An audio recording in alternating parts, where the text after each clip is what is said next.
So yeah, I'd highly recommend this place if you're traveling in this area, especially if you have a motorbike for the secure storage. As the world opens up before me, I have my pick of the litter of where to go, and my glasses will not stop fogging up. Oh my god. Right, we'll do a winding route. Okay, let's go.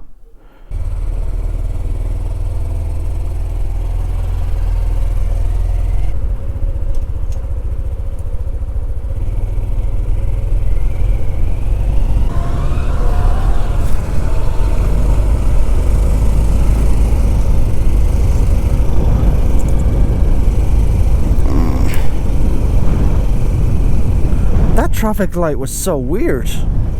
It was like cross when ready, cross when ready, cross when ready. I should have looked that up.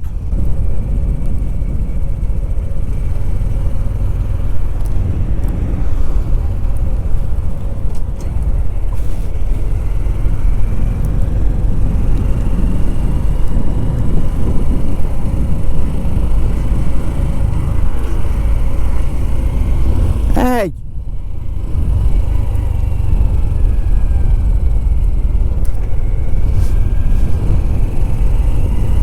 Wait, am I going the right way?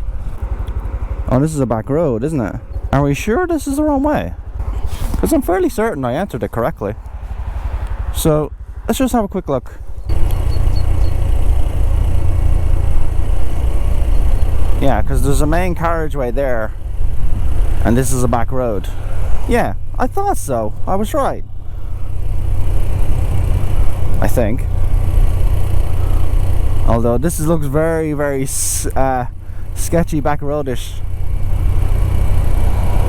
But this is what I came here for. Alright, I'll just take this cautiously, optimistically. Everything will be fine. We're fine. Everything's fine.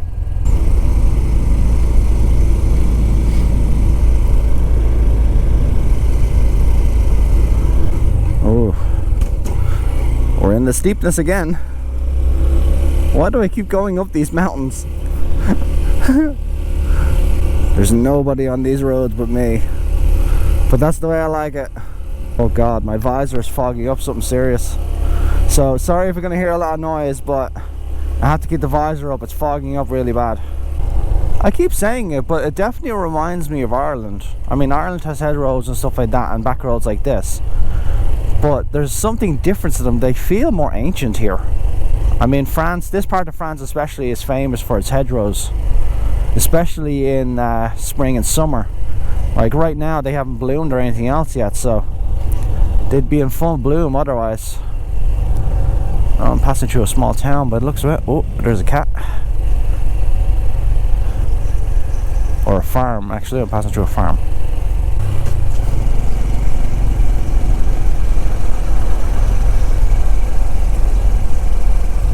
That church is nice, although it's lost a lot of its roof. I'm still nervous about the bike tipping over, do you know that? I know it won't without force, but still, it keeps gnawing at me. Can I just remark though, I have not seen a single shred of rubbish since I've been in France. Honestly, I'm quite impressed. It just makes me realise that Ireland is filthy. So the other thing I need to get into the habit of doing is stopping before my GoPro runs out of power, which what happened yesterday. So it ran out of power and I just kept going until I got to my destination for the day. But I need to learn to stop, plug the devices in, relax and rest for a bit, and then just continue on after.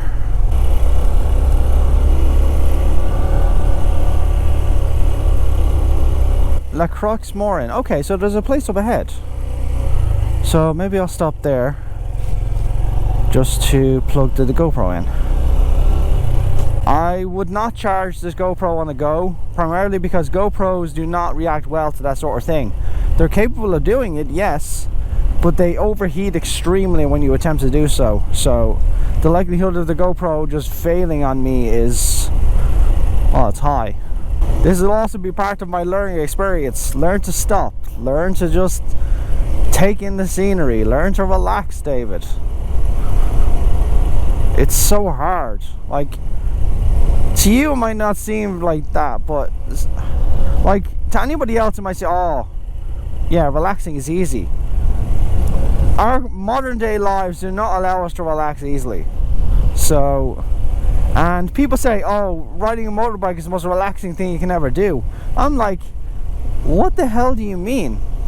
Motorcycling is not a relaxing thing. Like, yeah, watching the scenes is relaxing, but it's balanced on the fact that I'm constantly vigilant, constantly paying attention. My mind is constantly working, viewing into the future, looking for potential threats. What's relaxing about that? I've never gotten why people say, oh, I relax so much on a motorbike. Yeah, it's probably because your brain is just engaged in something else rather than something you didn't want to think about. But relaxing? No. Not at all.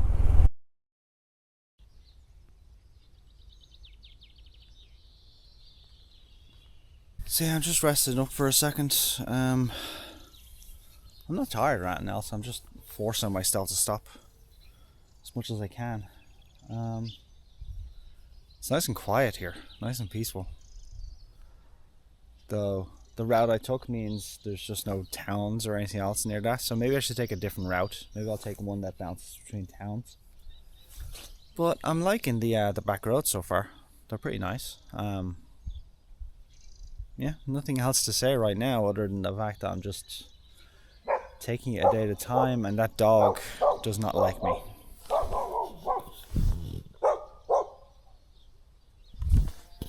Right, so we're heading south still. I'm still determined to head to my main destination. So let's go. I'm not doing winding roads for now. I'm just going to stick to the main ones. Mainly I just want to get a good head start to that area and then start exploring some other twisty roads after. Because from what it looks like on the map, and I checked everywhere, there's not really much around me, so there's not really much to explore.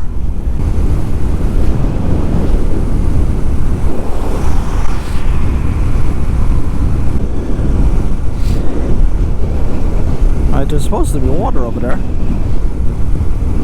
Or there was. There's nothing there now. There's supposed to be water there. I've said it 10 times already, but can you believe how empty this road is? If all of France is like this, I'd be very happy. Right, so there's supposed to be a water feature there. Oh, it's marshes, is it? Yeah, it's a marsh.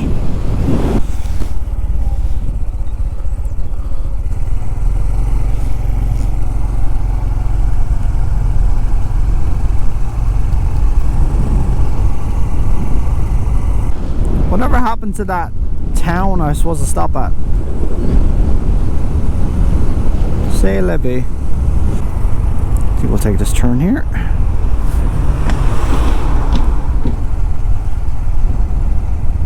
And I think we'll turn again actually.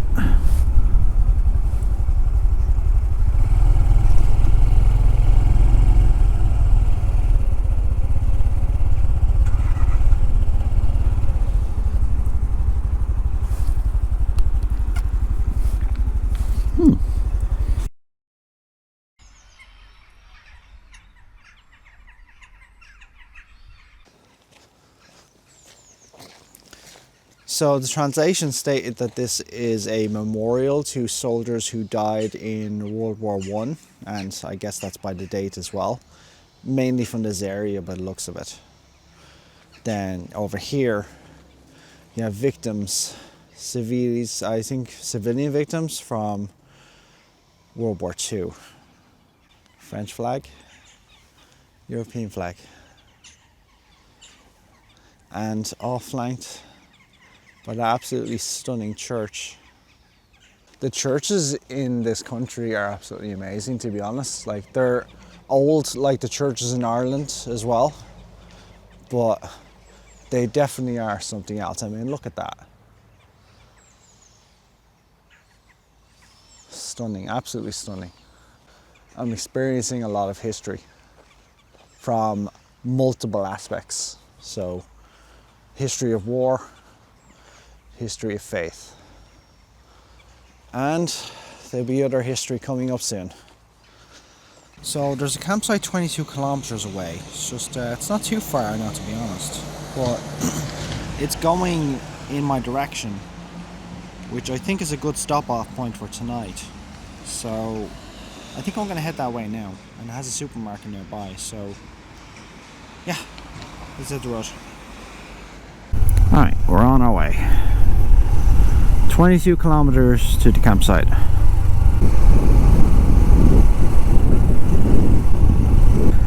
We've got roadworks. I've got a truck behind me as well.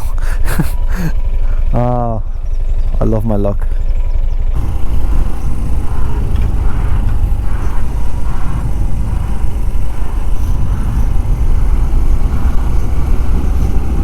You know, I think I'm gonna let the traffic pass me. So I'll pull in real quick.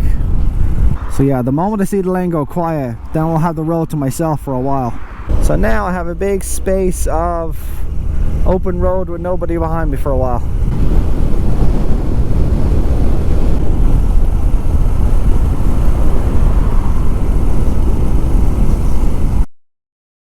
So my GoPro died again. I got to the village I was looking for, the one with the campsite. I'm actually standing in the reception area of the campsite at the moment, although I don't know where the reception is. I couldn't find a place to charge my devices, so there's that. But I'm not really annoyed about that anymore. I just want to find a place to get checked in and get sorted out. So let's go and try and get that sorted out. I got checked in already, so the guy didn't speak English, but it was enough for me to get through the barrier. And it turns out there might be electricity on my pitch as well, which I paid for. So I paid $15.67 for my pitch for one night. And oh, hello. Hmm?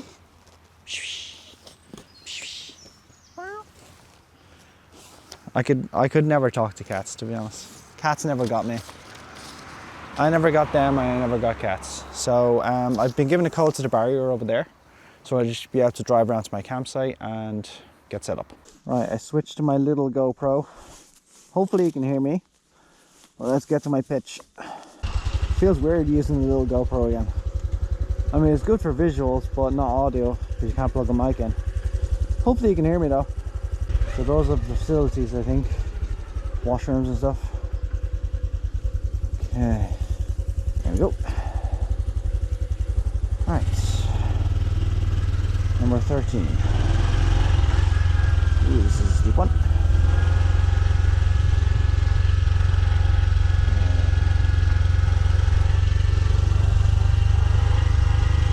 There's a lot of caravans here. I saw a couple of tents as well. 14, so 13. Okay, there we go. So that's mine, I think. So that's 12, yeah, so that's mine. Okay. And I've got a parking space. So, I lost one of my wireless microphones. I've looked everywhere, I don't know where it is. I tried walking around the entire camp and the other areas. I even walked the areas where I drove, because it was lapelled onto my side and now it's gone, so I couldn't find it. So alright, lapel mic number 2. Please God I don't lose this one. Let's get this campsite up and running. I got my tent half price, or rather I got it like 70% off during Black Friday sale. So it's a Sol 100. The brand is Vango, so Vango Sol 100. It's a one-person tent, and it's designed to be very compact and very light, which is exactly why I wanted it. I wanted an extremely light tent. This video is not sponsored, by the way. Ground's a bit muddy. We've got the sand here, but I'm not going to be sleeping on that because it'll shift underneath me. So I think here should be good.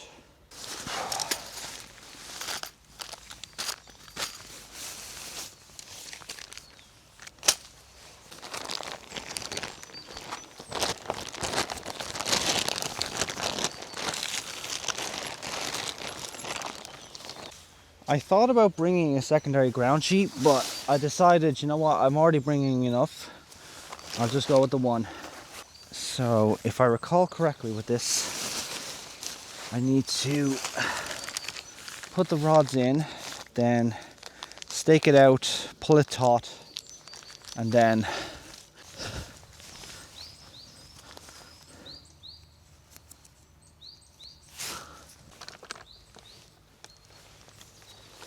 okay, that's part one. And we need to put the second one, which is the 3 poles for the back of the tent. I realize you can't see what I'm doing right now, but you can get the general idea. So the first pole went through here. Second pole went through the smaller portion of the tent at the back, but as you can see, it doesn't stand upright because there's only 2 poles. So it has to be staked into the ground, pulled taut, and then the tent has a full stability.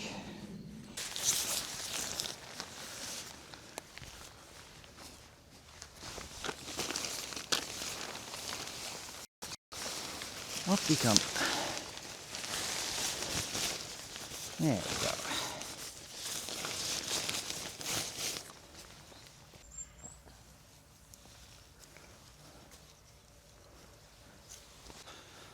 Right, I had to put the taut lines in first, if that's what they're called, in order to just make it stand up straight. So now I can start spreading it out, and then it should take its proper form.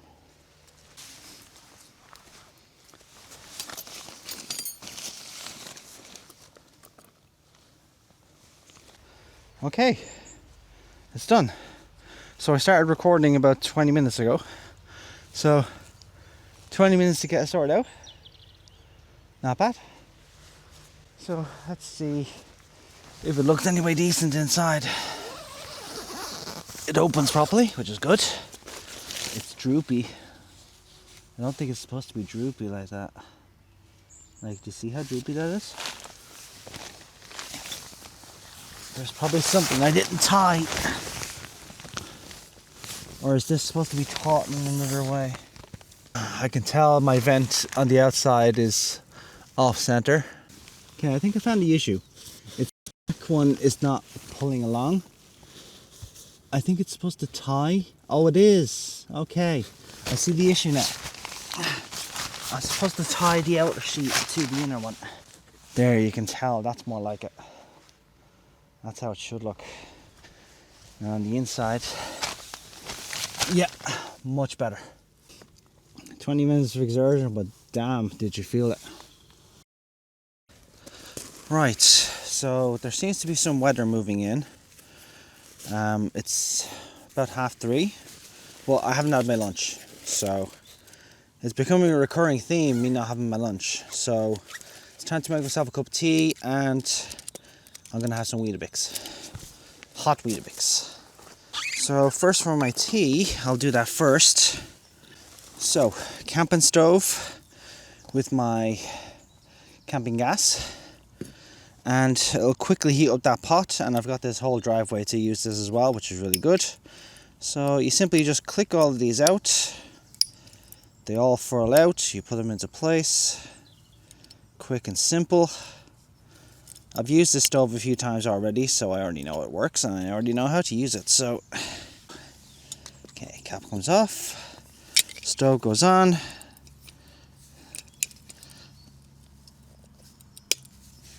Just clicks on like that, quick and simple.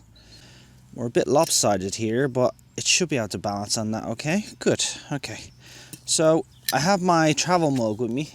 So instead of being a big thermos, I decided just on this, which I can put in my backpack, which is good for getting hot drinks on the go, but also doubles as a camping mug. So I tried to make sure that everything I did and brought had a multi-purpose. So first things first, we need to get the stove going. So I need to give it a slight bit of gas.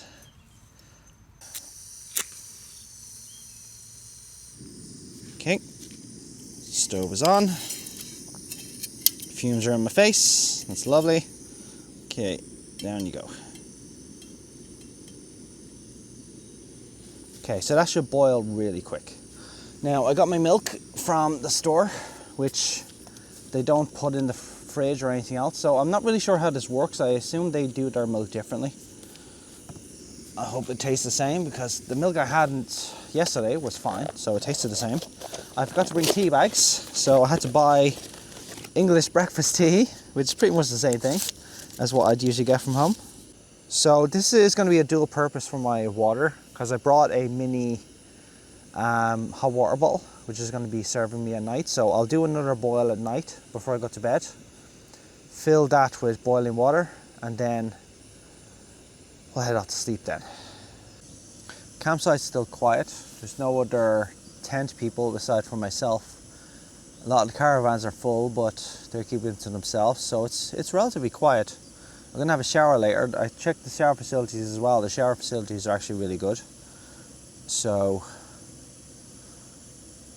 yeah. I'm just dying for a cup of tea now. I'm gasping, absolutely gasping. But this is how I'm gonna do my Weetabix as well, in the same pot. Okay, that's definitely hot. So I think we'll take it like that. I'm going to switch the gas off real quick, because I don't want this pan sizzling on its own. I'm gonna put this down. I'm not doing this like that. So you all know how to pour water into a thing anyway, so. That is essentially it. That's my tea, so I'll get my tea sorted now. I'm gonna put my milk in there next to start boiling it up. The pot's big enough for doing my my Weetabix in and eating it out of as well. So we're gonna pour some milk in. I can leave enough for tomorrow, actually. That's a good idea. So I need to bring this up to a boil and a cook again. So we're gonna let that come to a boil. Then I'm gonna start adding the Bix in, and we'll start just mushing and smishing. Actually, do you know what? I can do it now. It doesn't really matter. It doesn't matter when it goes in, to be honest, but I'm gonna crush it up to make it easier.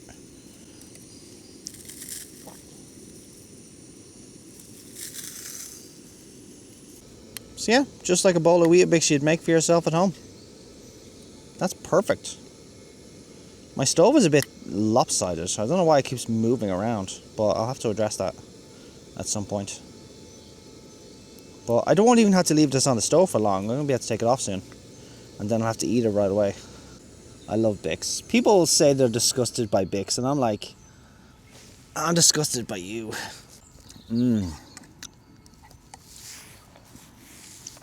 It tastes different because of the milk, but it's nice.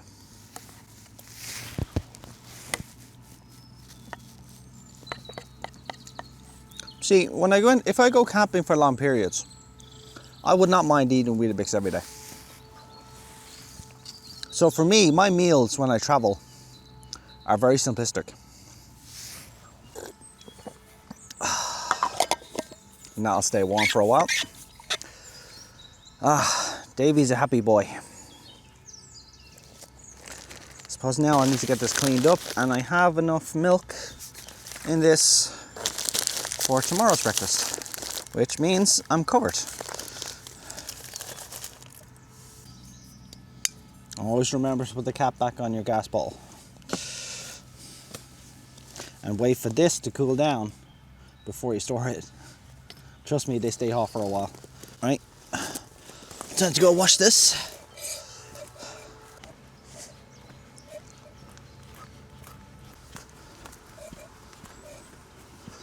This hill gets steeper and steeper every time I climb it. So I looked it up. Vasily means dishwash, according to Google Lens. Honestly, I've been relying on Google Lens a lot for the past few days. Specifically in a country with no English signs, or when the people don't speak English or choose not to speak English.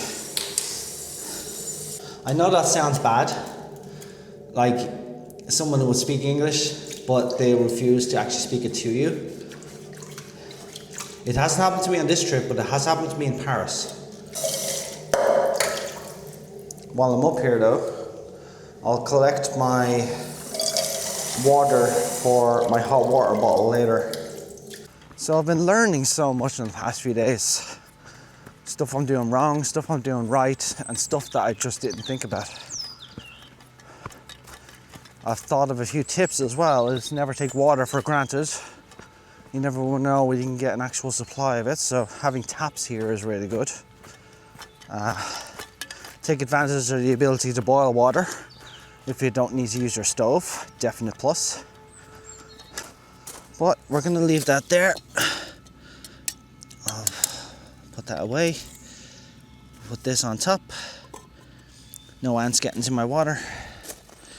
And I'll clean the rest of this up. And then I'll just sit and relax for a while until it's time to retreat into my lovely Vango Soul 100. Right, it's approaching 6 o'clock in the evening. I'm going to start settling down now in the tent. Oh, everything hurts, to be honest. But yeah, I'm going to get my hot water bottle sorted out and then I'm just going to settle in. I considered multiple options for portable heating. I thought about a USB powered one, but I didn't want the hassle of another thing that needed power when I have so many devices already that need power. The tried and true hot water bottle has been a staple of my life for its entirety. Like, I filled hot water bottles every day from my mother because she loved hot water bottles. So yeah, I suppose it's more symbolic for me. I have a connection to the hot water bottle, connection to my mother as a result. Come on, in you go. Can't overfill them either. Yeah, that's plenty full. Perfect. So it's, I think we're just about 10 past 7. So the sun's gone down now, so I'm gonna go to sleep. Flashlights on, going, everything else is just sorted out. I'll address everything else tomorrow when I wake up. I'm fairly comfortable now, to be honest. Sleeping bag is really good. It's a really thin one, but my sleeping pad combined with that has made this thing really warm, so I'm expecting a good night's sleep. Anyway, good night and see you tomorrow.